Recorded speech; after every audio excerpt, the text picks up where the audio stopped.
Great. Well, hello everyone. Good evening and welcome to this event. I'm Samir Savant. I'm the Festival Director of the London Handel Festival, and it's my great pleasure to welcome you all. Before I introduce our speakers, I just wanted to do a few housekeeping notes. We are recording this session because we want to make it available on YouTube for the people that weren't able to make it today. We've got a great number of you. There's over 40 of you on the call at the moment, and we're expecting up to 50, which is fantastic. And you're a real mixture of interesting people. Many of you have sung in the virtual choirs who are performing in this Messiah Reimagined performance on the 3rd of December. The event will run for around an hour. I'm going to ask the panelists all some questions in turn. And if you want to ask a question, please use the chat function. And also with the chat function, you're all muted, and most of you, we can't see your faces either because we are recording this.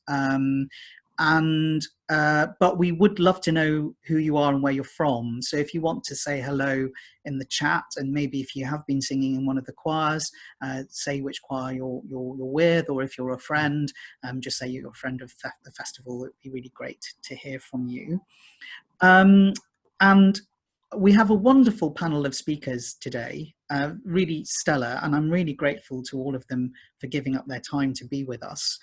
We have Lawrence Cummings, who many of you know already. He's our musical director, and Lawrence is actually coming to us live from Oporto in Portugal, where he's directing some concerts there, and Lawrence will be the conductor for our Messiah Reimagined concert on the 3rd of December. We've got Dr. Ruth Smith, who's a trustee and council member of the Handel Institute and author of Handel's Oratorios and 18th Century Thought. And we have Jonathan Keats, who's chair of Venice in Peril and also author of the book Messiah.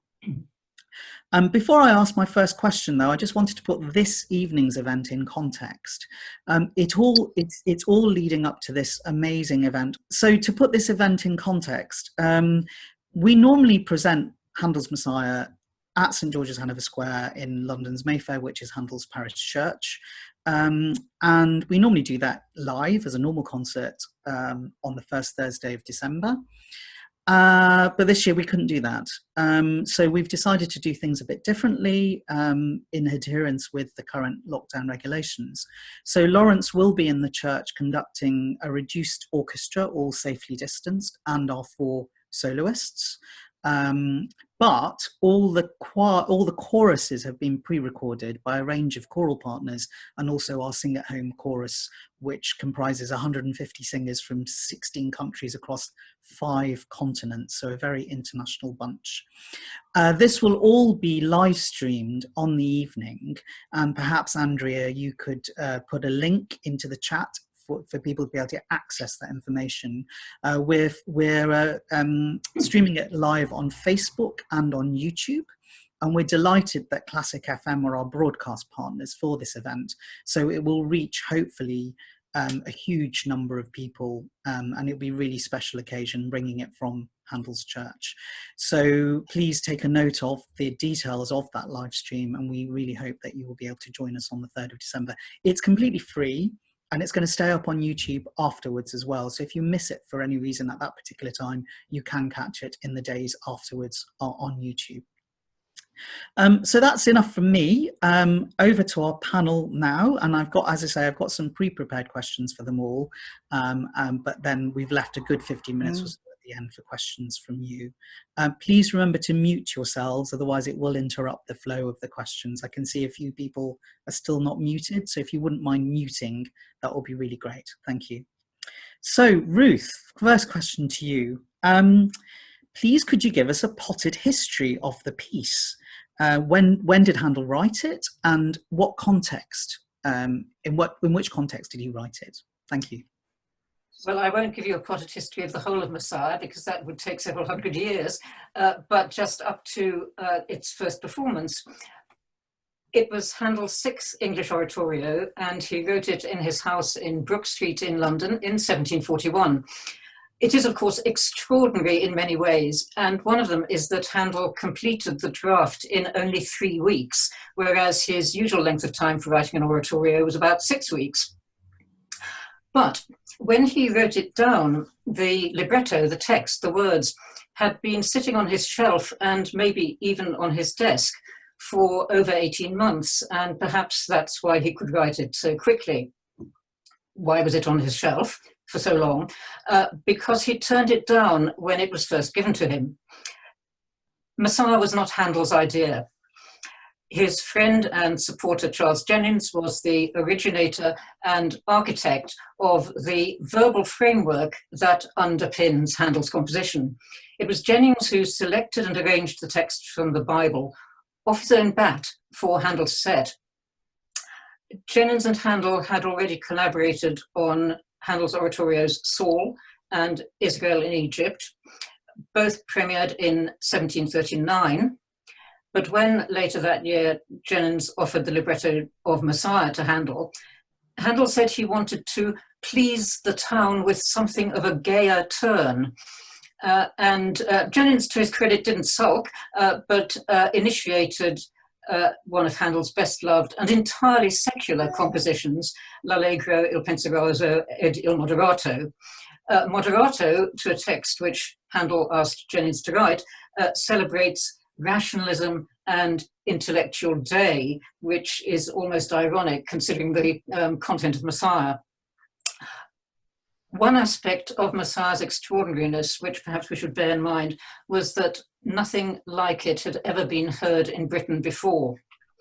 And its being without precedent may be one reason why Handel hesitated to set the text. But the concept was certainly not novel to him, nor to Jennings, who, as a Handel devotee, an absolute addict, as he said himself, of Handel's music, would have known that Messiah would be Handel's third work about salvation through Christ. Handel having written as a young man in Rome, La Resurrezione in Italian for a Catholic audience, having sent his Brockes Passion in German to Germany for a Lutheran audience. What's missing? A statement of faith in English for an English audience.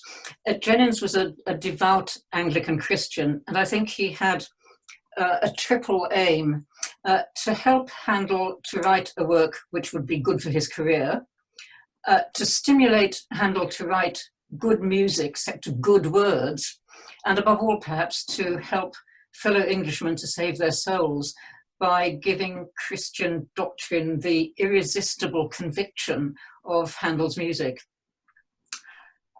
So Handel sets Messiah in the end at the conclusion of a not very successful season of Italian opera and English odes and English oratorios.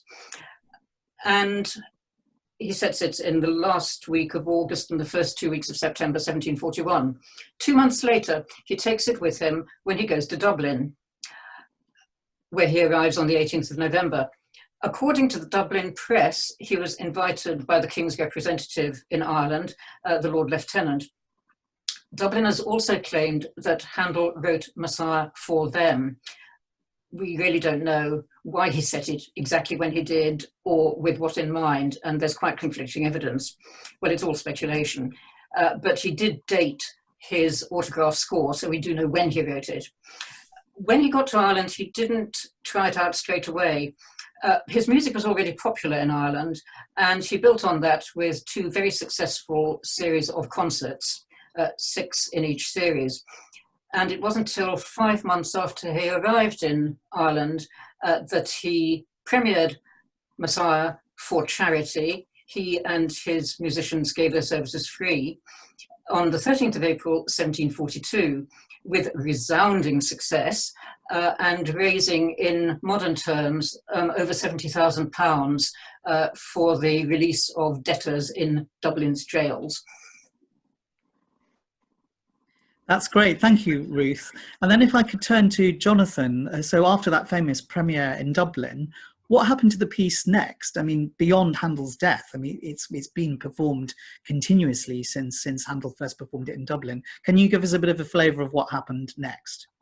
Thanks. Yes. Reception studies these days in universities are all the rage. And good God, reception studies certainly embrace the the fortunes of Messiah.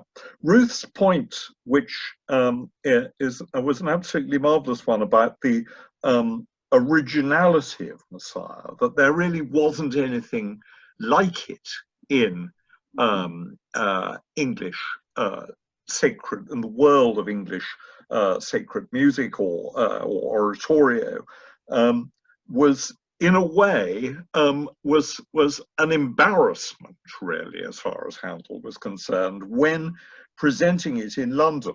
In Dublin, the oratorio had been advertised as Mr. Handel's new grand oratorio called The Messiah.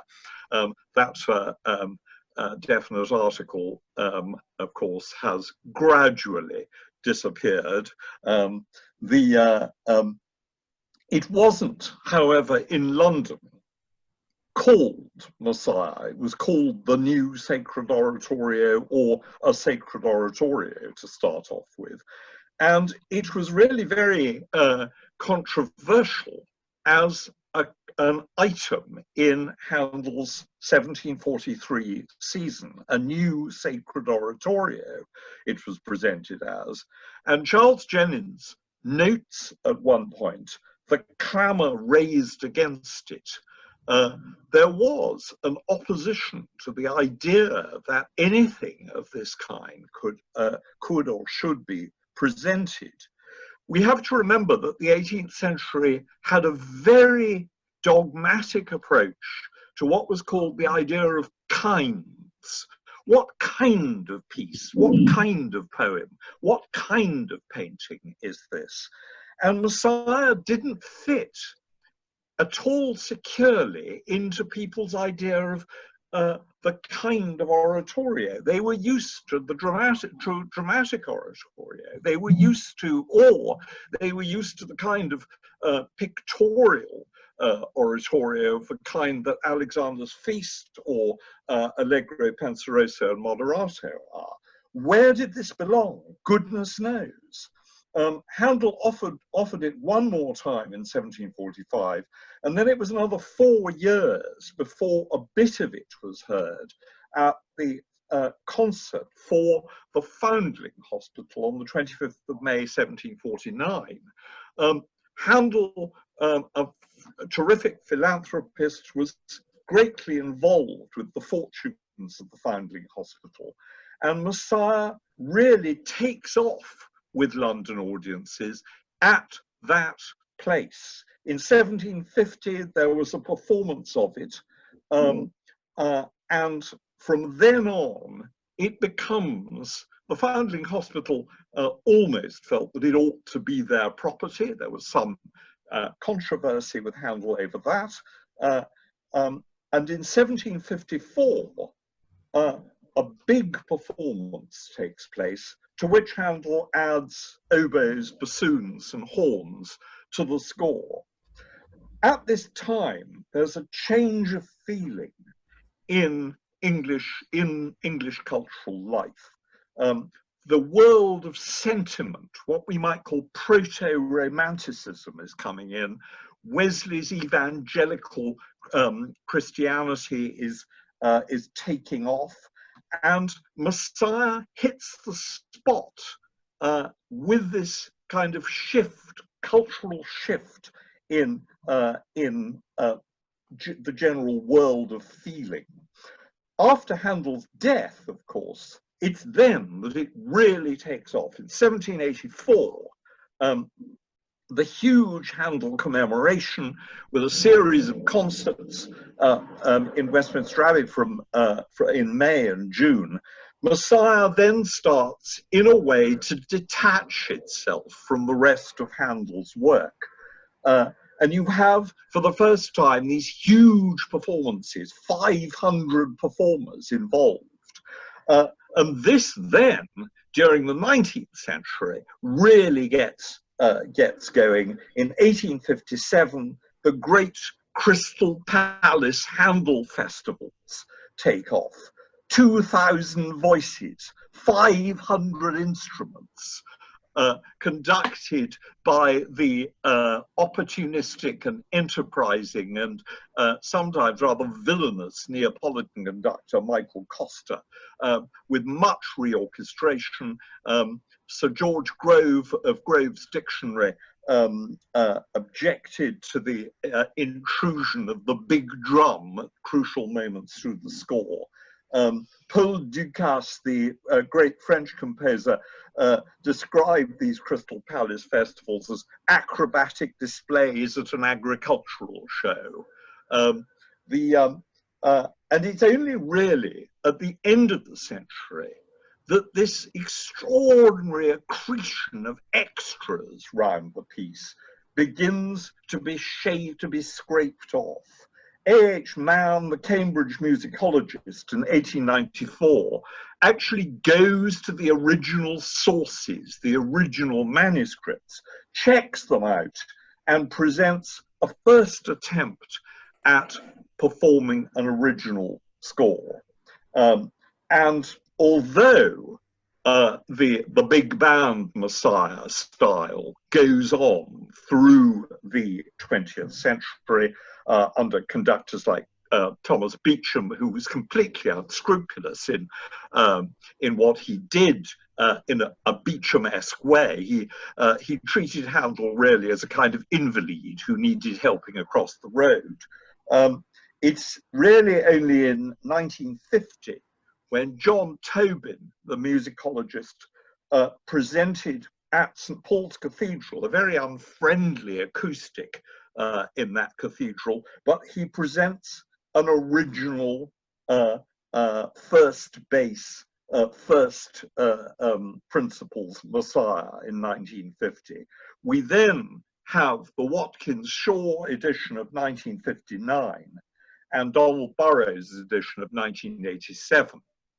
And a series of pioneering recordings, Charles McCarris in the late 60s and Christopher Hogwood presenting in the 1980s a recording of the 1754 Foundling Hospital Messiah. So it has a checkered life, this piece. Great, thank you, Jonathan. And that brings us directly through to Lawrence, because Lawrence, you're obviously directing the piece in this historically informed tradition that started, as Jonathan said, back in the mid-20th century. And Lawrence, I'm really interested to know from you about your experiences of conducting the piece with different sizes of choirs, different abilities of singer, and also singers that perhaps don't have English as their first language. Lawrence. Yes, well, I mean, I think it speaks to the universality of the piece that, of course, it works with all these different combinations, and even as the choirs were amplified in number over these years, the piece still spoke to people. So it's all testament to the piece, I think. But my personal experience, I've not quite managed 2,000 in the choir, I have to say, but I have done 250. And many of you will know that one of my big things for choral singing is that the singers must look up and must be directing their parts to the audience to persuade the listener, using the rhetoric of the piece to persuade the listener. And of course, I try to help that by looking up at individuals through the course of the choruses. But I really found with 200, it was very hard to actually focus on any individuals because the number was too big. So I'd sort of have to do it in clumps. But it was remarkably, I have to confess, it was in the States, it was in Kansas, and I was slightly dreading it, to be honest, because I just thought, how are we going to manage this? But they were so well drilled and so enthusiastic that actually it was a real joy. And a lot of them, I mean, it was actually a combination of two different choirs.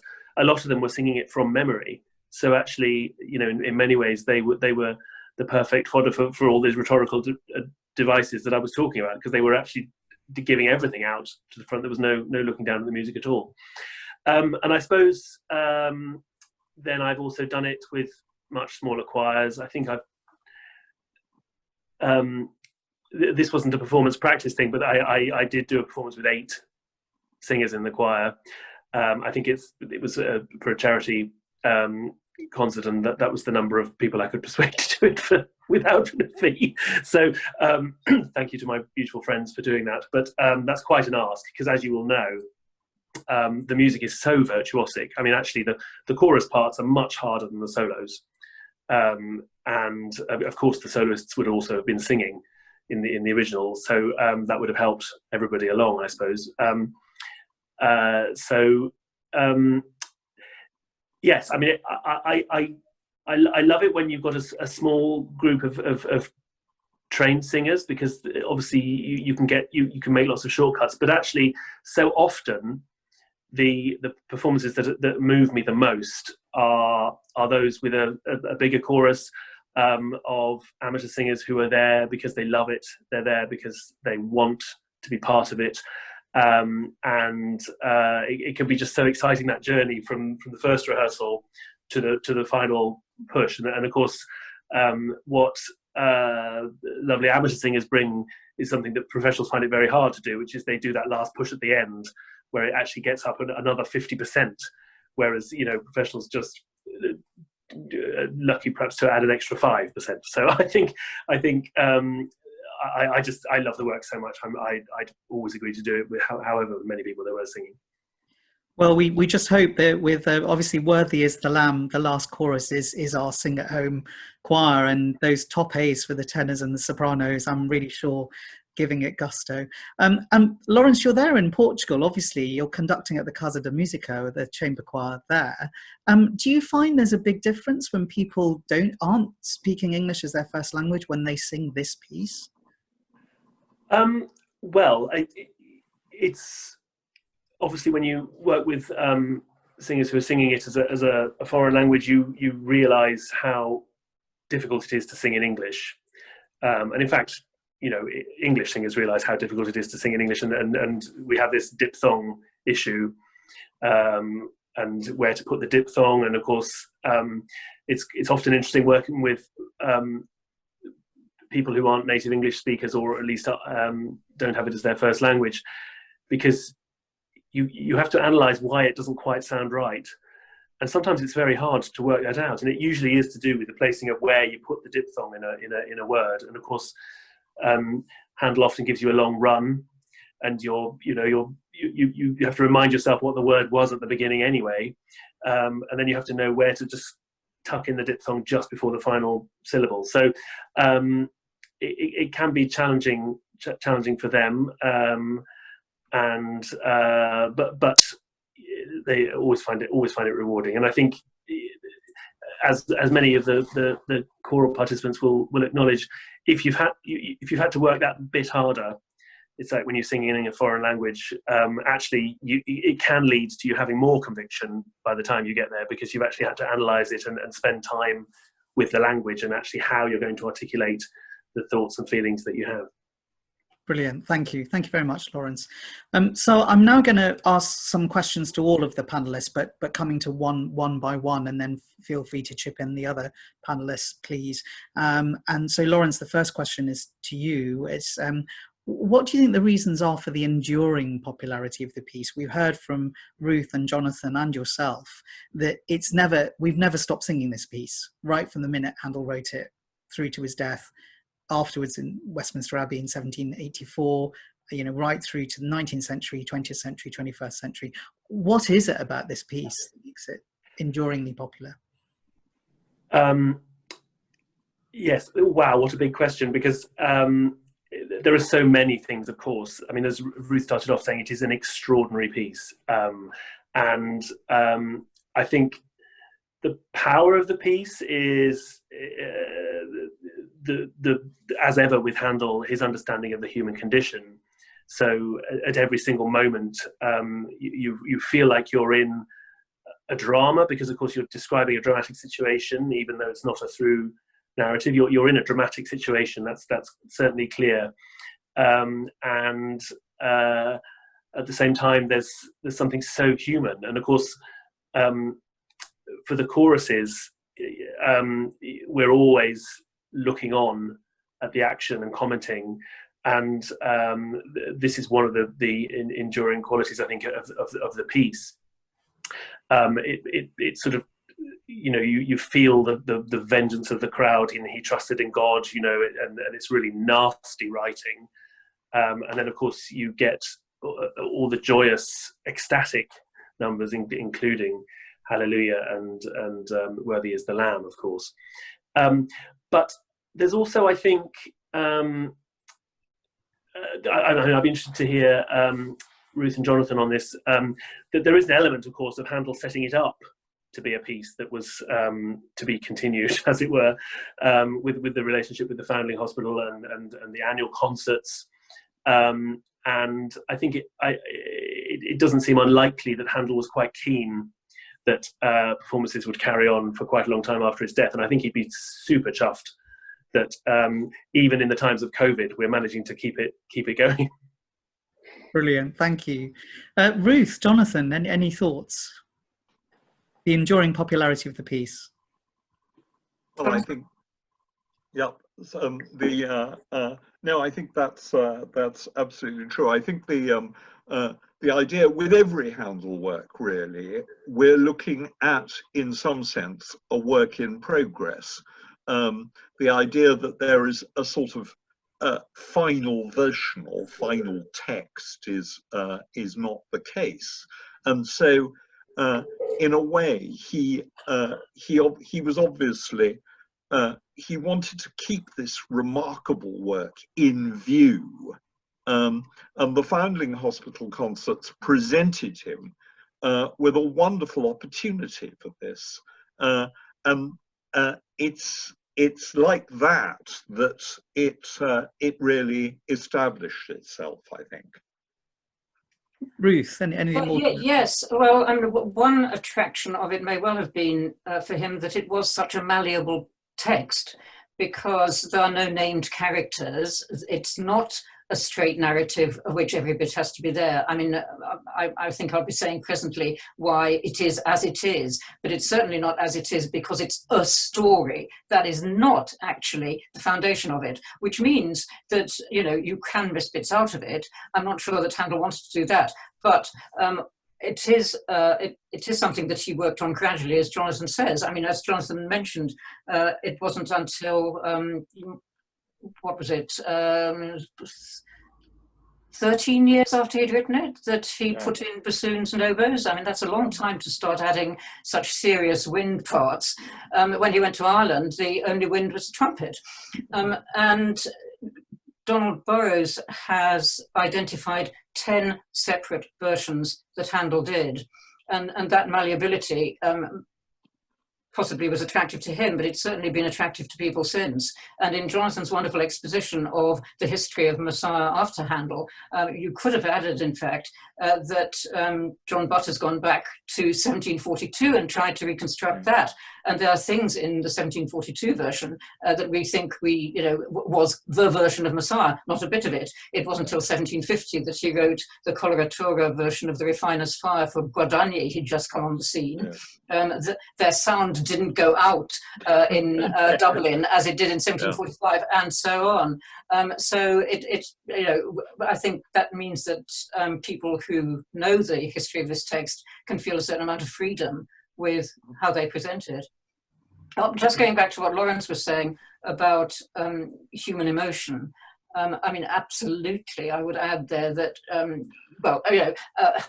Handel's audiences loved him because, as they said, he was the inspired delineator of the passions of the human heart. And I think we might come on to this later, but I'll say it now anyway. Handel in Messiah gives us a tremendous range of emotions, which don't necessarily have anything to do with religion. I mean, that we can recognize them without associating them with the religious beliefs that are being expounded. So, joy in the birth of a new baby, fear, hostility, aspiration, transcendence, limitlessness, what the 18th century would have called sublimity, something they greatly valued in Handel. So we're lifted off our feet. Now, that doesn't mean we actually believe what it's saying. It happens anyway. So that's, let me just quote something that I saw in the chat of the previous session that Samir ran, where somebody said, "I'm a Jewish atheist and it works for me." And I would echo that. Yes, I'd just like to add a footnote to that, that a Jewish friend of mine who grew up in Manchester, which of course has this terrific northern musical choral tradition, said that it was absolutely the thing for members of his synagogue to turn out for Messiah. It was an essential moment in the musical year of everybody in Manchester, regardless of their different faiths. And I think that's a witness to the power of the piece. Absolutely. We'll come on to the religious or not religious aspects of it later. And it's interesting, one of our choral partners for the 3rd of December presentation is Huddersfield Choral Society, and Greg Batzler, who's the choral director of that, was on our last call, and it was very much about it being a civic occasion, as you've outlined, Jonathan, that people take a real pride in it, and it becomes a kind of milestone in the performing year, really. Ruth, we've mentioned a few times on this call already the fact that there is no kind of drama or narrative in this piece, unlike Handel's other oratorios, which followed kind of mainly Old Testament stories. It's called Messiah, but Jesus isn't actually a character in it, unlike in the Bach Passions, say. So could you guide us through a bit more about the makeup and the meaning of the piece, which is so different from the other things that either Handel or his contemporaries were writing at the time? Well, I don't think there's a short answer to this, so bear with me. As Jonathan so wonderfully did when talking about the 18th century strong sense of genre and kinds, I would like to start by a tiny bit of, as it were, sociological background, perhaps to explain a bit why Messiah is as it is. Because I think with Messiah, Jennings and Handel were addressing really profound anxieties of their time. History books used to tell us that mid-18th century Britain was complacent and serene. Well, no. I would say that it was also a country which was suffering something of an existential crisis. England was not then a multicultural, multi-faith society. Christianity really was the state, the established religion.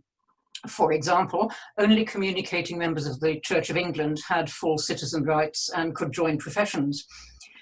If you had only one book in your house, it would be the Bible. And most people did believe the Christian teaching that after death there was divine judgment and eternal life in heaven or in hell. But reassurance of salvation was being torpedoed from two directions. Firstly, the scientific revolution. How could a clockmaker god, the remote cosmic creator defined by Newtonian enlightenment, really care about the life and fate of you, an individual? And then there was skepticism, both materialist and scholarly, casting doubt on the bedrock of Protestant belief, the Bible, casting doubt on the divinity and the redemptive power of Jesus. Rationalist attacks and rationalist riposts poured from the presses. Religion was the main topic of publishing at the time, particularly, incidentally, in the late 1730s and early 1740s. Messiah rides above that by saying, only have faith and you will be saved. Faith in what? Faith in the Christian creed, which is the map, the framework of Messiah, which doesn't progress through the life of Jesus, it progresses through the essentials of Christian doctrine. Christ's revelation, incarnation, passion, resurrection, and ascension. And then our personal resurrection and our individual salvation at the last judgment, when, as the creed says, Christ will come to judge the quick and the dead. At the same time, we are presented with what were then the accepted chief evidences, quotation, of Christianity. That's to say, prophecies fulfilled, which is why prophecies take up so much of the first part, Christ's miracles, and the giving and propagation of the gospel. their sound has gone forth.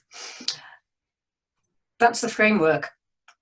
But the clothing of that armature is due to Jennings' selection of biblical texts, and the version of Christianity that we're offered is immensely generous. And this is, I think, the distinctive feature of religion in Messiah. Salvation is available to all. And not only does Christ take away the sins of the whole world, he has gifts even for his enemies, he brings peace to the heathen, and in Christ shall all be made alive. So the evidence for belief is there, but rational debate is irrelevant.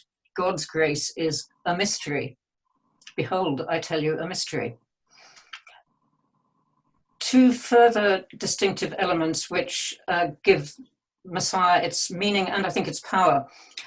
Firstly, for Handel's audience, though the composition, as we've been saying, was entirely novel, in one way it would have been very reassuringly familiar. Yes, the creed should have been familiar, but even more so, almost all the biblical texts that Jennings chose and Handel set were, and indeed are, readings for the major festivals of the Christian year: Advent, Christmas, Good Friday, Easter Day, and so on. And part 3 is from the all too familiar burial service. Handel's audience would have known these texts from their childhoods. They would have been able to orientate themselves by them in this composition and feel at home. And then the texts are mostly from the Old Testament. The King James translation was made for reading aloud. It was made to be compelling and moving and convincing, and it achieved this partly in the Old Testament by the wealth of easily understood imagery: darkness, light, fire, sheep, a potter's vessel, a gift to Handel for his power to bring words to life in music. And I think, I hope I've set up for the question that you're going to ask, Jonathan. Great, thank you, Ruth. Yes, so Jonathan, over to you. So there is this wonderful text all set by Jennings, very cleverly put together, lots of drama, a kind of internal cohesion. And then Handel comes along and sets it to music. I mean, do you feel that it's a perfect marriage of text and music? I think it is. I think Handel, he was an extraordinarily intelligent man. He was absolutely bright as a button. He was nearly always one jump ahead. An opportunist, there is no doubt, but for heaven's sake, wouldn't you have been an opportunist if you'd been in his position? And a networker, brilliant at networking. He had this wonderful education. We know what they taught in the schools at Halle, where he was born and grew up. And it was really, when one looks at it, the best available school education in Europe. And he was also had this extraordinary facility for languages, for picking up languages, and being able to mold them to his demands.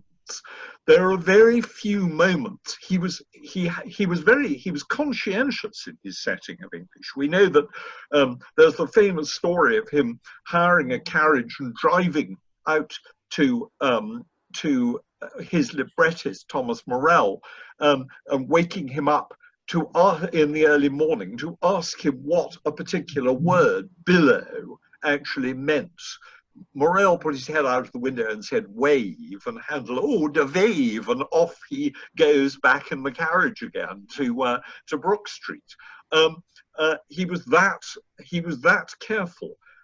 There are very few moments in his setting of English texts where you feel this is a foreigner setting this word. I mean, I think of an aria in Theodora, where that aria frequently cut, Bane of Virtue, sung by Irene, where Handel has to set this word prosperity, and you feel the composer thinking, what the hell am I going to do with prosperity? In the trumpet shall sound, in the middle section of the trumpet shall sound, there's for this immortal corruptible shall put on incorruptible, and Handel really can't. It comes out as incorruptible. The stress is something that sort of gives him away. But otherwise, the plasticity of this King James language, it's not absolutely the first time he's setting a biblical text, because Israel in Egypt, after all, is a compilation of biblical texts. But it's a more complex biblical text. It's less related to actuality and more to faith and obviously to the beyond.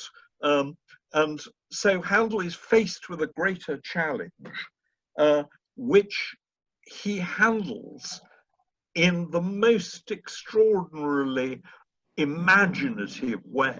You can feel him accepting the challenge. How much he knew of what Jennings' own spiritual agenda actually were, we don't know.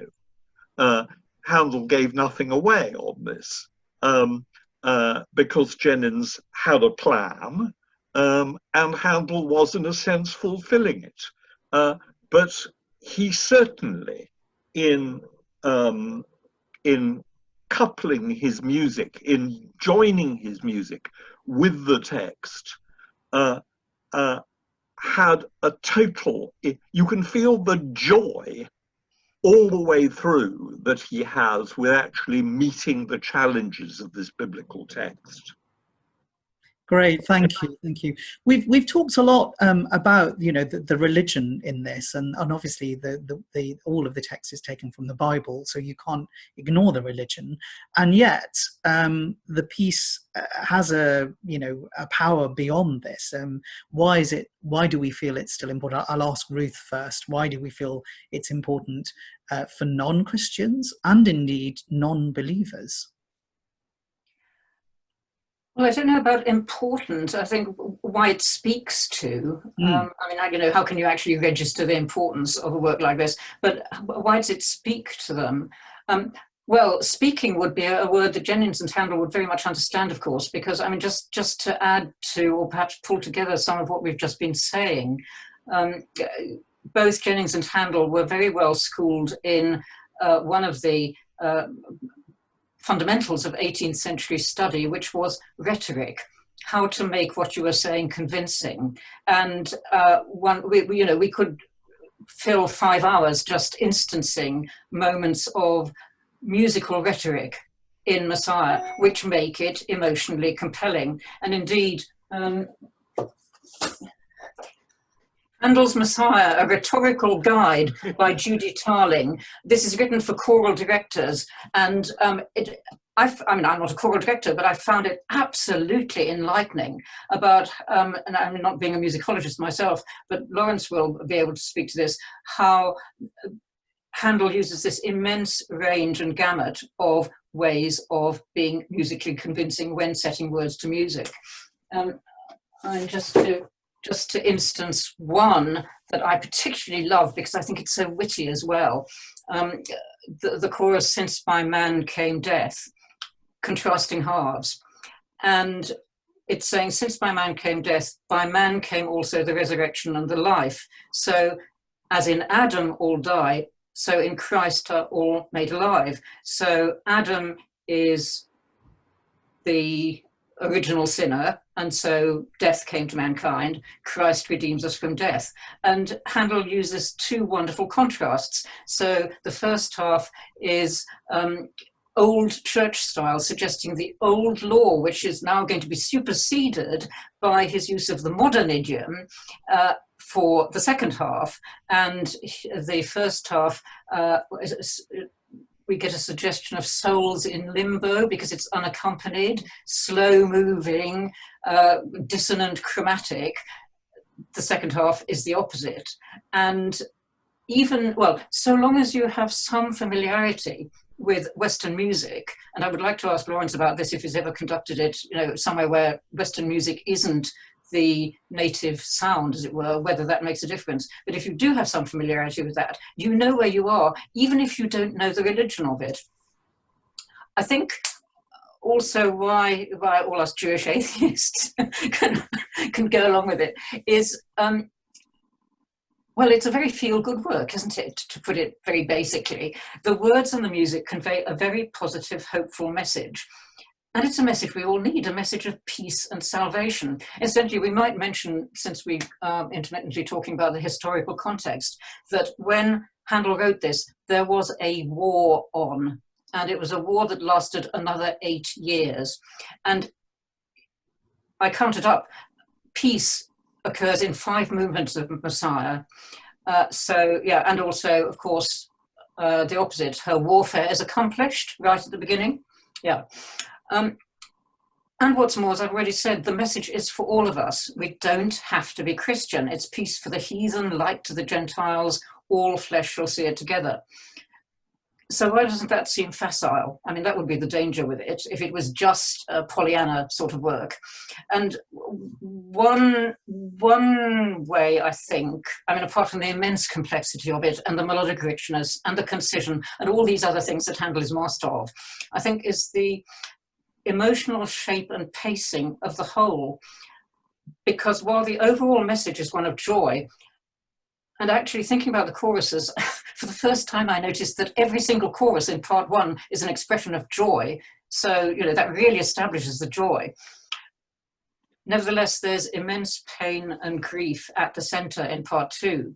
And so the confidence and the glory and the serenity which emerges in part 3 perhaps seem not only gifted by divine grace, but, if it's not putting it too strongly, earned by us, by our participating in and empathizing with the suffering of a Savior who is human. And of course, we've already said, you know, we are able to, well, one shouldn't say identify with the Savior, but that's humanity. The text gives Handel wonderful scope for one of his most admired gifts, which is his power to evoke the pathos of the suffering human individual.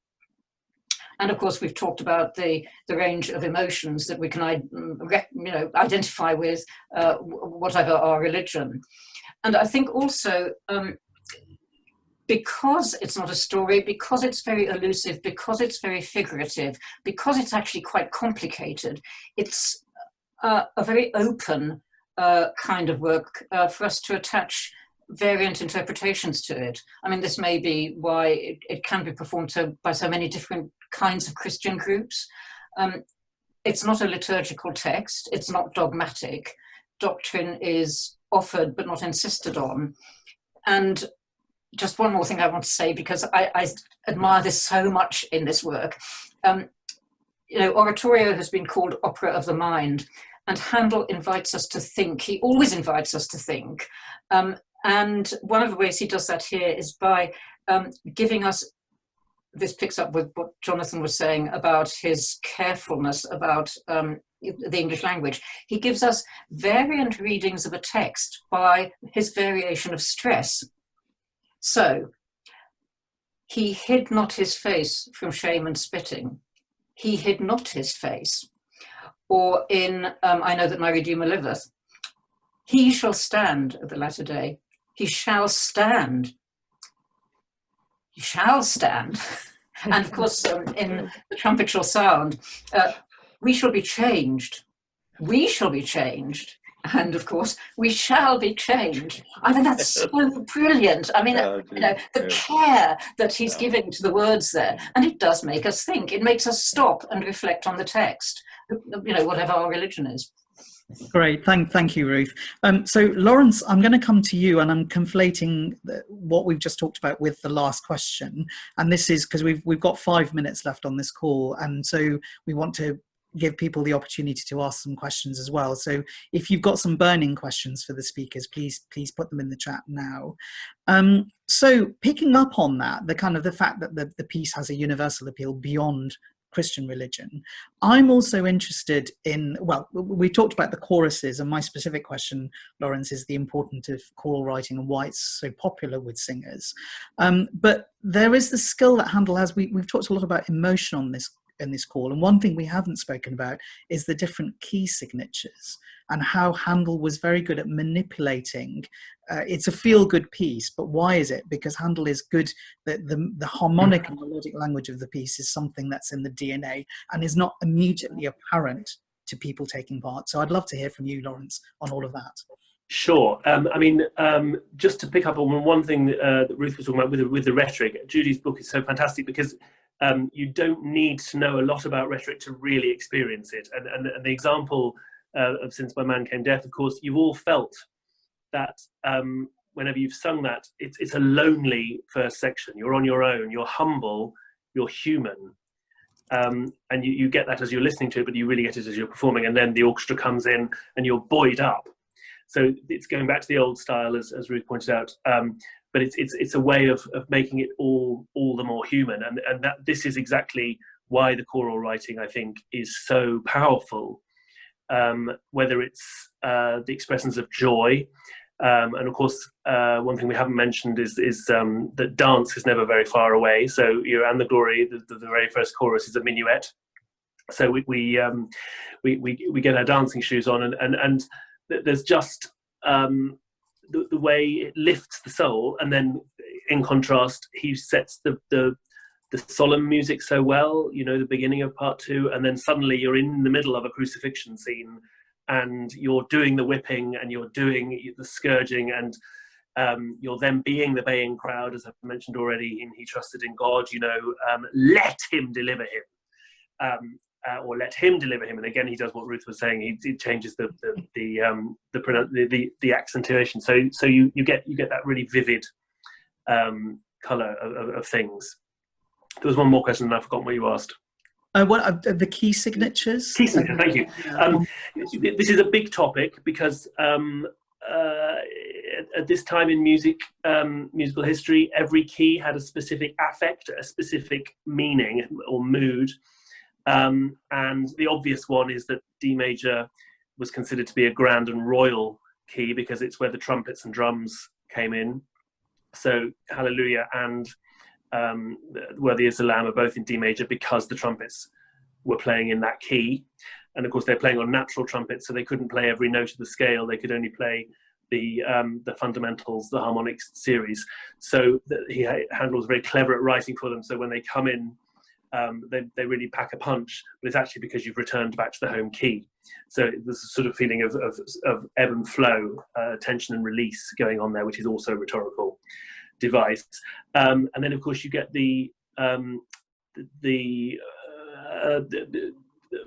for instance, the Pifa is in a very simple key, C major, compared to I Know That My Redeemer Liveth, which is in E major, 4 sharps, really exotic key.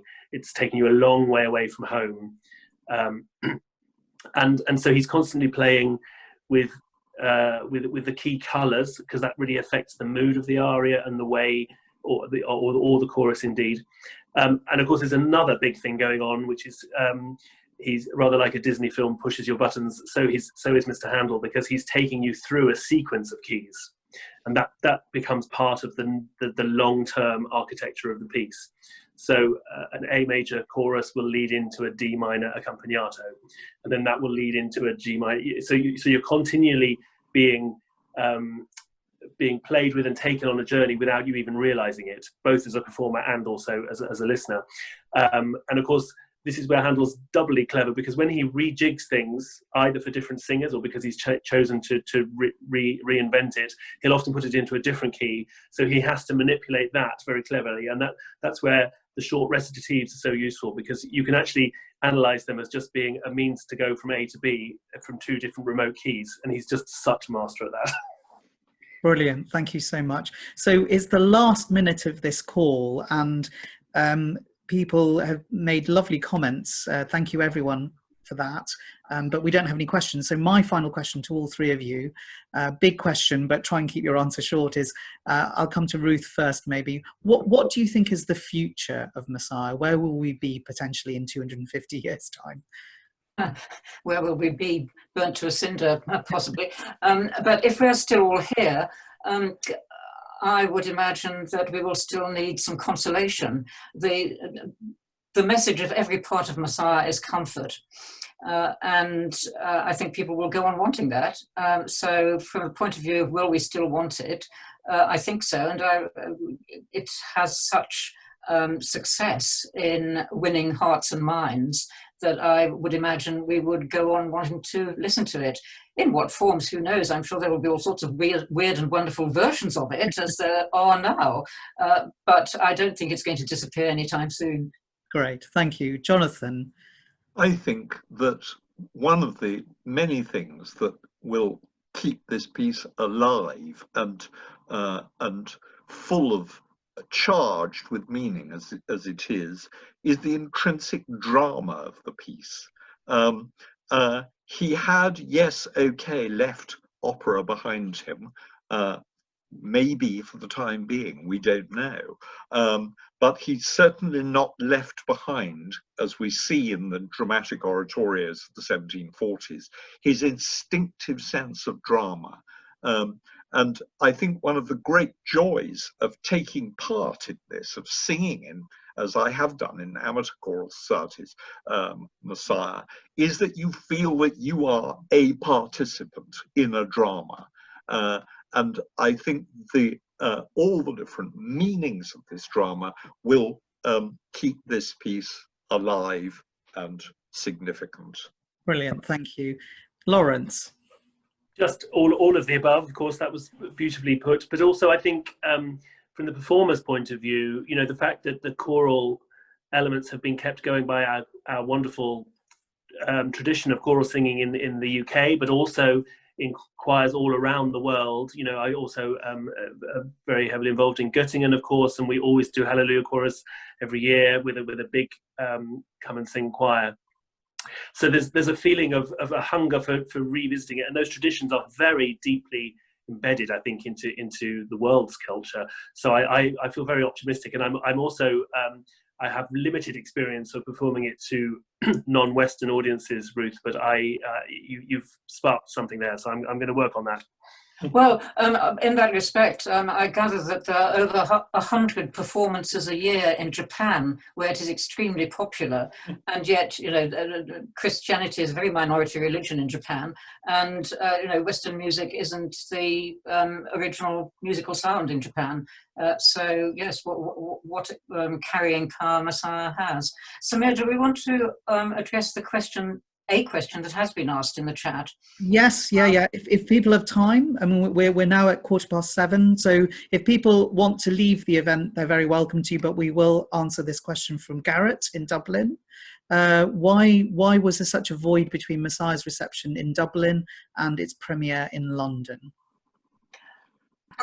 There's a very straightforward answer to that, but Jonathan is opening his mouth to give it. So No, I mean it's. Go ahead. I was just going to say the time spent in Ireland, and then the returning to London and getting back into the flow of things. But more specifically, Ruth, what were you going to say? Well, I don't know whether void you mean, if Garrett means the difference in reception, that yes. it went down wonderfully in Ireland, yes, and not at all wonderfully in London. And one very basic answer is venue. In Dublin, Handel performed it in a concert hall, one which was newly built, had large capacity and an excellent acoustic, which he was very pleased with, but it was neutral ground. Whereas in London, Handel always gave his performances in a theatre, and that was what caused a ruckus, which Jonathan mentioned, about the theatre is not the right place for the word of God to be heard. If it's going to be heard anyway, it should not be in a theatre full of low-life people and low-life audiences. Jennings, I think, actually wanted it to be heard in a theatre because he wanted it to be performed in Passion Week, when there was no opera allowed, when the theatres were dark. So where would people go if they were irreligious enough to want entertainment in Passion Week? Well, they would have to go to the oratorio. Wonderful. So then Handel would give them Messiah and remind them that in Passion Week they should be preparing for Easter. And that, I think, was one reason why Jennings wanted it to be part of Handel's theatre season. But it just didn't go down well with, it goes back to what Jonathan was saying about ideas of appropriateness, whether it's a work of art or where it's performed. And the important thing is that it is, and was for Jennings, it's an Easter oratorio. It's not a Christmas oratorio. Christmas is part one, but we are working towards Easter, towards the resurrection in the piece.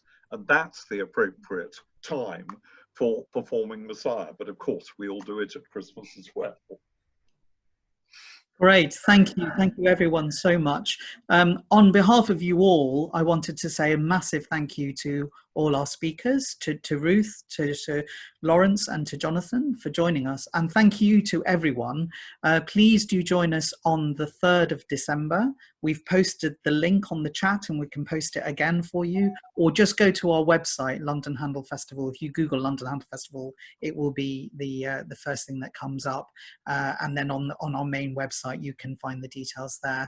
But if I now invite you all to kind of leave gracefully, because we don't want to suddenly end the call, but if you all kind of exit gracefully, that would be wonderful. Thank you and have a good evening.